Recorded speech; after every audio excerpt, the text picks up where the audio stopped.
बिस्मिल्लाहिर्रहमानिर्रहीम। नाज़रीन अस्सलाम वालेकुम। मैं हूं आपका मेज़बान साबिर शाकिब वफाकी दारुल इस्लामाबाद से। कुछ ताज़ा तरीन इत्तलात हैं जनाब। वफाकी दारुल इस्लामाबाद में इस वक्त क्या चल रहा है, पाकिस्तान की कौमी सियासत क्या है। कल का दिन गुजरा जो है उसमें जी पाकिस्तान तहरीक इंसाफ ने, इमरान खान साहब ने मुल्क भर में कॉल दी हुई थी चीफ इलेक्शन कमिश्नर के ख़िलाफ़, चीफ इलेक्शन कमिश्नर के रवैये के ख़िलाफ़, उनके फ़ैसलों के ख़िलाफ़ और उनके कंडक्ट के ख़िलाफ़।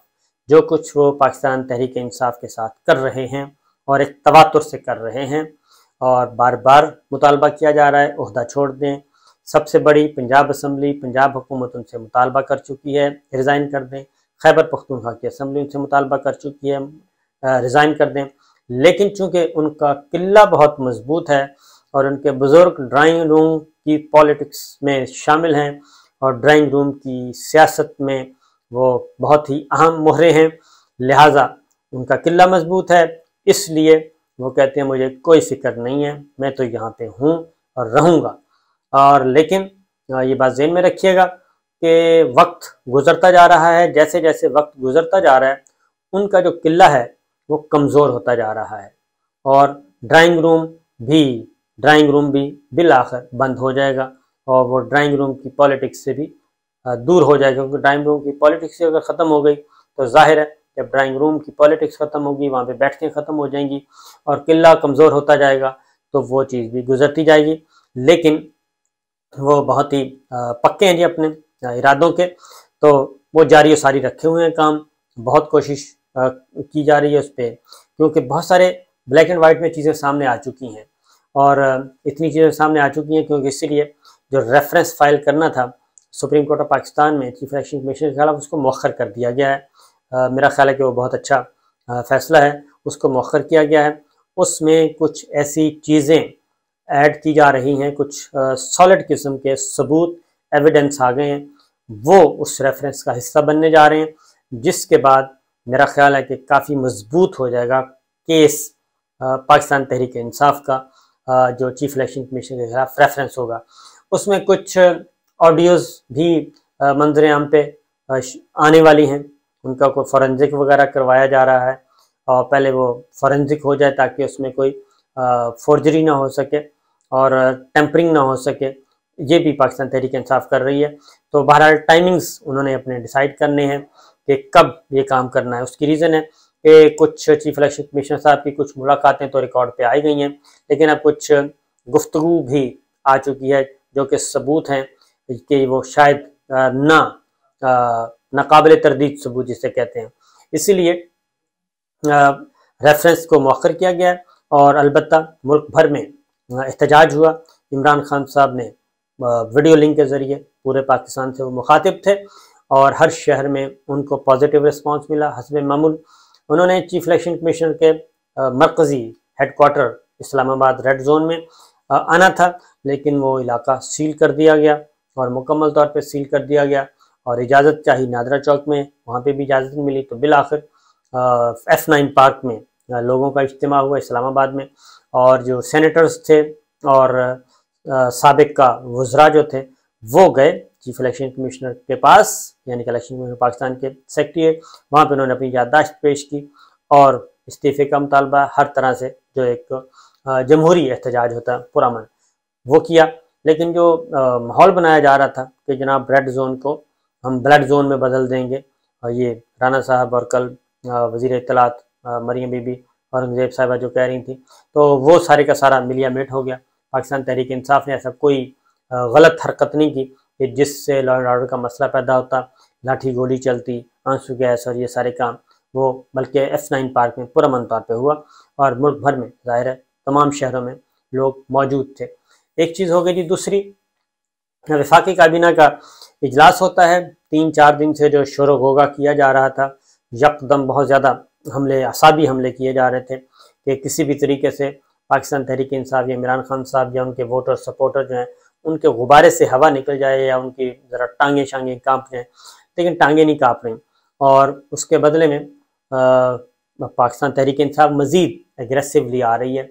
जारहाना मूड इख्तियार किया हुआ है उन्होंने, क्योंकि उनको पता है कि इस वक्त मोर देन 75-80% जो है वो पाकिस्तान के अवाम उनके साथ हैं और यही असल ताकत है। क्योंकि ये बात ज़हन में रखें कि पनामा जब हुआ था तो पनामा के वक्त पाकिस्तान मुस्लिम लीग नवाज़ की, ऑर्गेनिकली मैं बता रहा हूँ जी, मसनूई तौर पे तो आप जितनी मर्जी सीटें बढ़ा दें, ऑर्गेनिकली पब्लिक सपोर्ट वो नहीं थी जो कि होनी चाहिए थी। और नवाज शरीफ साहब मजबूत तरीन जो किला वो इसलिए ढह गया और पनामा के बाद वो उठ नहीं सके और उनको फिर सज़ाएं भी होगी, वो इसलिए कि पब्लिक नहीं निकली उनके लिए, उनके साथ अवाम नहीं थे।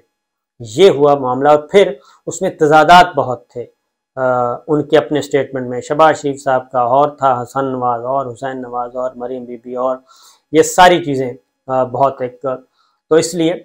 लेकिन इमरान खान का मसला ये है कि अभी तक बराह रास्त उनकी ज़ात पे करप्शन का, बदनवानी का कोई एक धब्बा भी नहीं है। और ये भी जो फॉरेन फंडिंग है उसमें भी मेजॉरिटी जो लोग हैं वो मंजर आम पे आके बता चुके हैं। पब्लिक उनके साथ, पब्लिक सपोर्ट बढ़ती जा रही है, जो असल उनका एक क्या कहना चाहिए डीमेरिट बन गया है। क्योंकि जाहिर है जी जब वो टकराएंगे तो ख्वाहिश ये ज़रूर है, ख्वाहिश भी है, प्लानिंग भी है कि इमरान खान साहब को माइनस कर दिया जाए और माइनस करके पाकिस्तान तहरीक इंसाफ बरकरार रहे, पार्टी को कुछ ना कहें, 62-63 के शिक में वो आए और इमरान खान को घर भेज दिया जाए।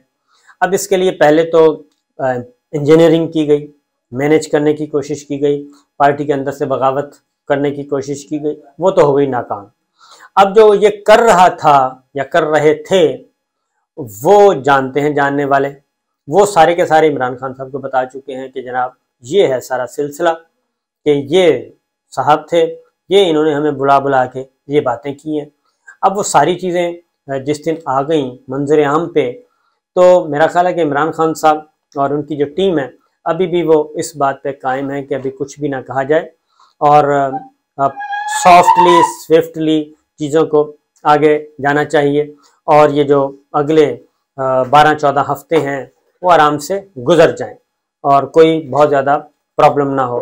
लेकिन अगर उनको दीवार के साथ लगाने की कोशिश की जाएगी तो ऐसी सूरत में फिर पाकिस्तान तहरीक इंसाफ के बशमूल इमरान खान साहब और उनकी काबीना के वो अरकान जिनको बुला बुला के ये कहा जाता रहा कि आप माइनस कर दें इमरान खान को तो हम आपको सपोर्ट करेंगे, तो आप ज़रा आ जाएं, आप आ जाएं, आप आ जाएं, आप आ जाएं, यूँ करके, तो वो सारे अगर आना शुरू हो गए रोज़ाना या हर 2 दिन के बाद एक आदमी ने अपना बयान दागना शुरू कर दिया और अंडर ओथ, ये बात ध्यान में रखिएगा, अंडर ओथ कुरान मजीद उनके हाथ में हो और वो आके बताएं कि हमें ये कहा गया और ये कहा गया, तो फिर आप देखें सूरत हाल किस तरफ चली जाएगी। तो वो उससे मज़ीद कशीदगी बढ़ेगी। लेकिन उस कशीदगी को अभी तक रोका हुआ है इमरान खान साहब ने और उनके काबीना के अरकान ने। तो बहरहाल ये प्लानिंग की जा रही है। तो काबीना अभी तक, इस वक्त तक वफाकी काबीना किसी नतीजे पे नहीं पहुंच सकी। पाकिस्तान जो PDM है, पाकिस्तान डेमोक्रेटिक मूवमेंट, वो भी नहीं पहुंच सके।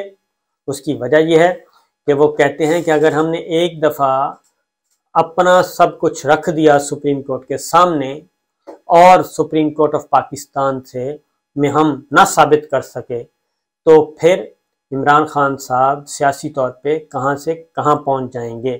तो हम आखिरी हथियार जो आखिरी तीर है ना, ये सुप्रीम कोर्ट ऑफ पाकिस्तान में जाना, आखिरी तीर हम कैसे चला दें। तो लिहाजा सब पहले तो उन्होंने कहा जी पॉलिटिकल बैटलमेंट ही चलेगी और पॉलिटिकल बैटल शुरू किया जाएगा और इंजीनियरिंग की जाएगी, सियासी बयानियाँ, प्रेशर, प्रेस कॉन्फ्रेंसें, रोज़ाना टॉक शोज़ में ये सारा हैमरिंग की जाएगी और उसके बाद देखेंगे। तो 3 दिन का कह दिया गया जी, वफाकी काबीना को 3 दिन मज़ीद दे दिए गए हैं कि वो तैयारी करके आएँ और अपना इनपुट दें। तो खबरें ये चलवाई जा रही हैं कि नवाज शरीफ साहब ने कह दिया कि जनाब बस आप फुल डोज देनी है, आप बेफिक्र हो जाएं, अब कोई रियायत नहीं करनी इमरान खान के लिए।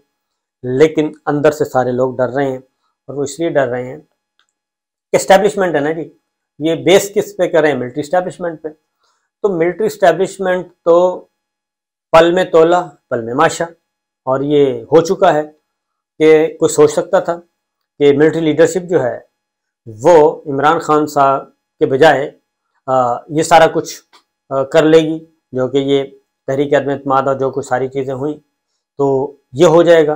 ये कुछ सोच सकता था कि मरियम सफदर साहबा, नवाज शरीफ साहब, जरदारी साहब और एक जमे गफीर मौलाना को जो बिल्कुल खुलेआम धमकियां तड़ियां सब कुछ देते थे, उनके साथ मामला तय हो जाएंगे? तो ये कोई सोच भी नहीं सकता था। तो इसलिए ये इनको पता है, क्योंकि पुराने खिलाड़ी हैं, मंजे हुए बैट्समैन हैं, उनको अंदाज़ा है कि भाई ये रिस्क ना लें, अपने जोरे बाजू पे कर लें तो कर लें। अभी तो हम इस वक्त कम से कम एक पॉलिटिकल नैरेटिव तो आगे लेके जा सकते हैं ना, उस पर तो लड़ सकते हैं, वो बजा सकते हैं, डुगडुगी हैमरिंग कर सकते हैं। अगर सुप्रीम कोर्ट में चला गया और हमारे पल्ले भी कुछ ना आया तो फिर क्या होगा, क्योंकि ये कोई एक दिन में तो केस होना नहीं है, चलना है। तो बहरहाल इसमें काफ़ी लंबी चौड़ी गुफ्तगू डिबेट हो रही है, वो आगे मैं आपको बता दूंगा। फिर इसके साथ साथ ये जो तीर है, ये अगर चलाते हैं तो चलाते हैं, पार्टी तहलील करते हैं, तो पार्टी तहलील करने के बाद इनके पल्ले, इनके पास कुछ नहीं रहेगा, कौमी असम्बली खुद ब खुद फारग हो जाएगी, फिर तो फ्रेश इलेक्शन की तरफ जाना पड़ेगा। और ये बात ज़हन में रखिएगा, फ्रेश इलेक्शन की तरफ जाते हैं तो पाकिस्तान तहरीक इंसाफ को बैन कर सकते हैं, बाकी लोगों को कैसे बैन करेंगे? क्योंकि नेशनल अवामी पार्टी नैप को बैन किया था तो ANP बन के सामने आ गई थी, तो मुत्तहिदा कौमी मूवमेंट अल्ताफ़ हुसैन को फारग किया उन्होंने, बाकी पार्टी रजिस्टर करवा रही और सिलसिला चलता रहा। ये चीज़ें हैं, और साथ साथ एक और दो चार और ख़बरें भी हैं, क्योंकि साथ कुछ चीज़ें ऐसी भी आ रही हैं कि जो इस्तीफ़े इज्तिमाई तौर पर पाकिस्तान तहरीक इंसाफ ने दिए, वो इस्लामाबाद हाई कोर्ट में मामला टेकअप हो चुका है। 123 इस्तीफ़े अथॉरिटी लेटर के साथ वो चैलेंज किया हुआ है, तो उस पर इब्तदाई हियरिंग हुई है और सेक्रेटरी कौमी असम्बली को रिकॉर्ड समेत तलब कर लिया है। इसी महीने की 15 तारीख को डिले किया गया, एडजर्न किया गया, कौमी असम्बली सेक्रेटरी रिकॉर्ड समेत आएँ, क्योंकि कासिम खान सूरी साहब का वो सारा ऑर्डर भी और दस्तखत भी सेक्रेटरी कौमी असम्बली, वो सारे जो इस्तीफ़े मंजूर हैं, सारा रिकॉर्ड आज सबमिट करवा दिया गया है इस्लामाबाद हाई कोर्ट में। कायम मुकाम चीफ जस्टिस आमिर फारूक साहब हियरिंग कर रहे हैं, तो वो सारा का चला गया। अब सेक्रेटरी कौमी असम्बली को बुलाया है। ये जो किस्तों में इस्तीफ़े लेके और ज़मीनी इलेक्शन करवाने के चक्कर में है, वो मुकदमा आगे बढ़ रहा है। तो PTI के 123 मेंबर्स मुस्ताफ़ी हो चुके हैं, वो सारा रिकॉर्ड आज पेश कर दिया। कायम मुकाम स्पीकर कासिम खान सूरी ने उनके इस्तीफ़े मंजूर किए और प्रोसेस के लिए आगे भेजे थे, जो कि रोक लिए गए थे। ये हो रहा है जी। साथ साथ एक और भी उस्ताद आन पड़ी है जी, वो ये है कि एग्जीक्यूटिव बोर्ड का IMF एग्जीक्यूटिव बोर्ड का इजलास होने जा रहा है। उससे पहले मिनी बजट आ रहा है और 30 अरब रुपए के इजाफी टैक्स मज़ीद लगाने के लिए मंजूरी ली जाएगी। तो ये सब कुछ चल रहा है, देखते हैं कि क्या होता है। इमरान खान साहब ने वाज़ेह तौर पे बता दिया है कि जनाब टेक्निकली हमें नॉकआउट करने की जो कोशिश की जा रही है वो हरगिज़ कामयाब नहीं होगी, और वो तमाम के तमाम जो लोग हैं, मेजॉरिटी सामने आ चुकी है ओवरसीज़ पाकिस्तानियों की, वीडियो स्टेटमेंट्स दे चुके हैं कि जनाब हम पाकिस्तानी हैं और हमने पैसे दिए, किसी ने $100, किसी ने $200। तो जब पूरे के पूरी इन्वेस्टिगेशन है ऐसी, और फिर सिक्योरिटी कमेटी की रिपोर्ट भी है, वो भी इन फेवर ऑफ PTI है। तो अभी लड़ाई लड़ी जाती रहेगी और ये मामला थोड़ा सा आगे बढ़ेगा। हनूज़ दिल्ली दूरस्त कहना चाहिए, सोचना कुछ और होता है, प्लानिंग करना कुछ और होता है, वो एग्जीक्यूट होती है कि नहीं होती, ये है असल काम। इजाज़त दीजिए, अल्लाह हाफ़िज़।